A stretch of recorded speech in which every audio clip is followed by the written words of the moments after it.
বাংলাদেশের ৫৩তম জাতীয় বিজয় দিবস উপলক্ষে পূর্ব লন্ডনের প্রিসলেট স্ট্রিটের লন্ডন বাংলা প্রেস ক্লাবে যুক্তরাজ্য জাসদের উদ্যোগে বিজয় দিবস উদযাপন উপলক্ষে এক আলোচনা সভা অনুষ্ঠিত হয়।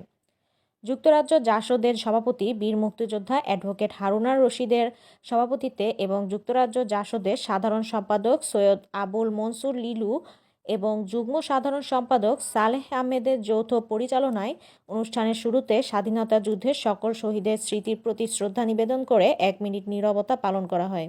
এরপর সম্মিলিত কণ্ঠে জাতীয় সঙ্গীতের মধ্য দিয়ে আলোচনা শুরু হয়। সভার শুরুতে যুক্তরাজ্য জাসদের সভাপতি হারুনুর রশিদের স্বাগতিক বক্তব্য তুলে ধরেন। তিনি তার বক্তব্যে স্বাধীনতা যুদ্ধের সকল শহীদদের স্মৃতির প্রতি গভীর শ্রদ্ধা জানান এবং বিজয় দিবসের আলোকে বাংলাদেশের বর্তমান রাজনৈতিক প্রেক্ষাপটের ওপর বিশদ আলোচনা করেন। তিনি বলেন, পৃথিবীর মধ্যে যে গুটি কয়েক দেশ দখলদারের সাথে সরাসরি যুদ্ধ করে বুকের রক্ত দিয়ে স্বাধীনতা অর্জন করেছে, বাংলাদেশ তাদের মধ্যেই একটি। তাই যে কেউ ইচ্ছা করলেই ইতিহাস থেকে ৭১-এর মুক্তিযুদ্ধকে মুছে ফেলতে পারবে না।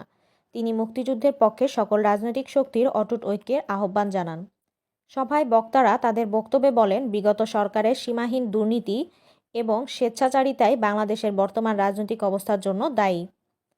বক্তাগণ বাংলাদেশকে আজকের অবস্থা থেকে ফিরিয়ে আনতে ৭১-এর মুক্তিযুদ্ধের চেতনায় সকল প্রগতিশীল রাজনৈতিক, সামাজিক, সাংস্কৃতিক সংগঠনকে ঐক্যবদ্ধভাবে কাজ করার আহ্বান জানান। যুক্তরাজ্য জাসদ নেতৃবৃন্দ তাদের বক্তব্যে ৭১-এর জাতীয় মুক্তিযুদ্ধের সকল শহীদদের স্মৃতির প্রতি গভীর শ্রদ্ধা জানিয়ে বলেন, কেউ ইচ্ছা করলেই ২০২৪ সাল দিয়ে বিশ্বনন্দিত ঐতিহাসিক ২০৭১ সালকে ইতিহাস থেকে মুছে ফেলতে পারবেন না। পৃথিবীর বুকে বাংলাদেশ যতদিন থাকবে ততদিন ৭১-এর জাতীয় মুক্তিযুদ্ধের মাধ্যমে লক্ষ শহীদের রক্তের বিনিময়ে অর্জিত স্বাধীনতার ইতিহাস এবং বঙ্গবন্ধুর নাম চিরভাস্কর হয়ে থাকবে। মুক্তিযুদ্ধে পরাজিত শক্তিসহ বাংলাদেশের জন্মশত্রুরা তাদের পরাজয়ের প্রতিশোধের রাজনীতি শুরু করেছে। তারা মুক্তিযুদ্ধের বাংলাদেশকে মুছে ফেলে পূর্ব পাকিস্তান পুনরুদ্ধারের চেষ্টা করছে। যুক্তরাজ্য জাসদ নেতৃবৃন্দ কেন্দ্রীয় জাসদ সভাপতি সাবেক মন্ত্রী বীর মুক্তিযোদ্ধা জননেতা হাসানুল হক ইনুর ওপর থেকে মামলা প্রত্যাহার করে নিঃশর্ত মুক্তির দাবি জানান। সাথে সাথে সারা দেশে জাসদের নেতাকর্মীদের ওপর রাজনৈতিক প্রতিহিংসামূলক মামলা প্রত্যাহার করে নেওয়ার জন্য অন্তর্বর্তীকালীন সরকারের প্রতি আহ্বান জানান। যুক্তরাজ্য জাসদ নেতৃবৃন্দ জাসদ কেন্দ্রীয় কমিটির সহসভাপতি, সিলেট জেলা জাসদের সভাপতি, সিলেট ডায়াবেটিস সমিতির সাধারণ সম্পাদক, বিশিষ্ট সমাজসেবক জননেতা লোকমান আহমদ সহ তার পরিবারের অন্যান্য সদস্যদের ওপর থেকে মিথ্যা মামলা প্রত্যাহার করে নেওয়ার জন্য অন্তর্বর্তীকালীন সরকারের প্রতি দাবি জানান।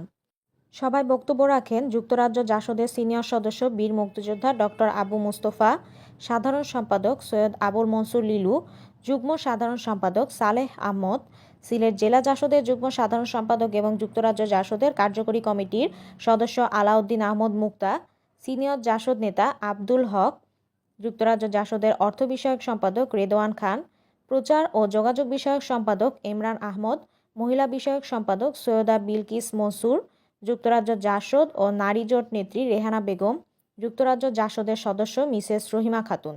এছাড়াও অতিথিদের মধ্যে যারা বক্তব্য রাখেন তারা হলেন যথাক্রমে লন্ডন বারা অব টাওয়ার হেমলেট কাউন্সিলের সাবেক মেয়র সেলিম উল্লাহ, গ্লোবাল জালালাবাদ অ্যাসোসিয়েশনের সভাপতি মহিবুর রহমান, বীর মুক্তিযোদ্ধা মোহাম্মদ আব্দুল হাদি, প্রগতিশীল সাংস্কৃতিক ব্যক্তিত্ব আ.ক.